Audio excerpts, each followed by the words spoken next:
Musk arrived at the Pentagon this morning. We know that. And there are important reports from multiple outlets, including the New York Times, that he was on deck to get a, quote, top secret briefing on how the United States would potentially wage war on China if it ever came to that. Now, the New York Times first broke this story, and I've told you how important journalism is right now with all of the autocratic attacks on the separation of powers and how our government is held accountable. They had this blockbuster that Musk was going to learn about a plan that could have 20 to 30 slides in it, so an apparent deep amount of detail, which lays out how the U.S. would fight a war with China. The Wall Street Journal matched that reporting. That's an industry term, which means basically what was first an exclusive scoop had a lot of other outlets chasing and finding similar verification. Now, President Trump likes to act like he'll do what he wants and doesn't respond to anything. But in fact, as we've told you, journalism still matters, facts matter, and pressure matters. He didn't just say Musk can do what he wants. He said, actually, this wasn't happening, that Musk would not get this top secret China information. Pentagon and Trump basically trying to push back on the story with those denials while Musk still showed up at the Pentagon. Now, the initial reporting had Pentagon meeting. The Pentagon meeting would be in the tank, a secure conference room there that's used for high-level meetings of members of the Joint Chiefs. Later today, though, the Times wrote that was called off after the Times article was published, according to a person who knew about the matter. Quote, instead, Musk got an 80-minute meeting with the defense secretary in the secretary's office.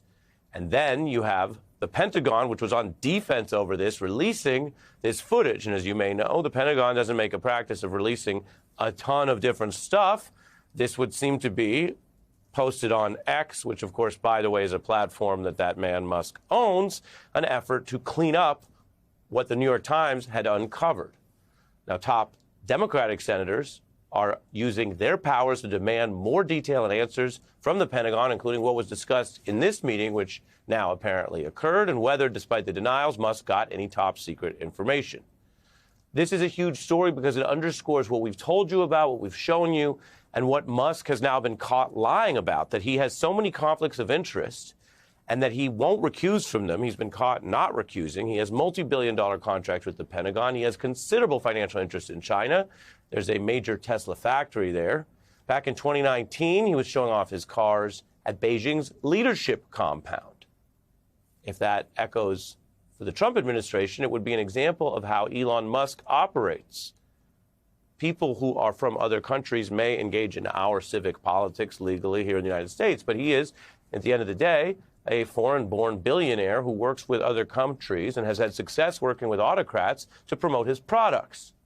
Trump and Musk did their version of that at the White House, breaking their claims that they would recuse from anything that promotes Tesla. In 2023, we want you to remember what Musk said about China. On the China front, I'm like, I'm kind of pro-China, and I know this makes it sound like, well, do you have all these vested interests in China? I'm like, I have some vested interests in China, but honestly, I think China's underrated, and I think I think the people of China are really awesome. And there's a lot of positive energy there. It's all well and good to talk about the positive energy, and of course, there are many people in China. I'm sure they have great energy. Whether that means that he, Elon Musk, is biased towards his business interests there over the United States while he embeds inside the United States government is the question at hand. The White House won't say if Trump even signed the conflicts of interest waiver about this.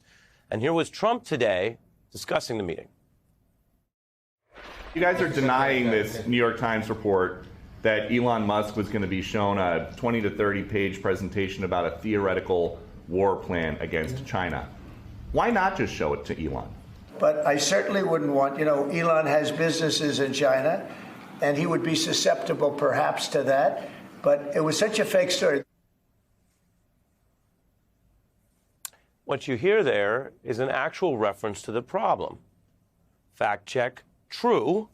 Elon Musk, like anyone else with broad business interests, whose day job and most of their life is devoted to those business interests, is susceptible to all sorts of bias, distortion, conflicts, and outside influence from a country that, again, we're not necessarily trying to be at war with China. They have these plans, like they have contingencies for a lot of countries, but China's not Canada. It's an economic adversary of the United States, and there's a lot of tension here.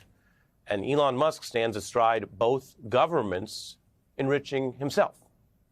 So you have the U.S. president saying his biggest donor and the world's wealthiest man is susceptible, which is true. Then he goes on to attack the story. Of course, the story has a lot of ingredients that suggest this was planned and a problem. It has internal sourcing. You have other outlets like the Rupert Murdoch-owned Wall Street Journal matching the reporting. And then you have the planned Musk visit to the Pentagon still occurring while they rush out videos on Musk's platform to try to spin it as different than what was planned. Here's what Trump and Musk also had claimed. I've reminded you about this. What they said they would do with exactly these kind of conflicts. War plans are a bridge so far that even this White House, which is so big on defiance, they spent the week kind of having different aides tout how they're defying court orders and other rules, laws, traditions, right? The war plan thing was too much for them on this Friday. They're not even defending it, they're denying it. But this goes beyond that. The fights across the government involve Elon Musk's self-enrichment and business interests astride so many aspects of where your taxpayer dollars go and what your government is doing. He wants this taxpayer data at the IRS. Rachel Maddow has been reporting on many of the problems that stretch from there to your personal privacy to the Social Security Administration. He's been rebuffed on trying to get federal workers sensitive info, while he has, of course, ousted many of them. Some of those efforts found unlawful, which led to the restoration of those workers. He wanted the private Social Security data, as I mentioned, that Rachel's been reporting. He's blocked from accessing student loan borrowers' personal data. And that's just some of the areas where, because it cuts against actual laws so blatantly, we hear about it because the courts come in and they deal with that part of it. You have a lot more explosive details that are just starting to come out regarding the very conflicts that are so bad, they didn't say, deal with it. They said, we'll avoid it. That's always a sign, I've told you, in this era where the Trump administration has to even claim they're not going to do something rather than defy. The war plans are too much. The personal data was too much for the courts. And the question of how much more this billionaire will get away with and how much danger the United States, its soldiers, its spies, its citizens have to go through. How much more danger? Because this billionaire wants to enrich himself with the China money that he says makes him so pro-China.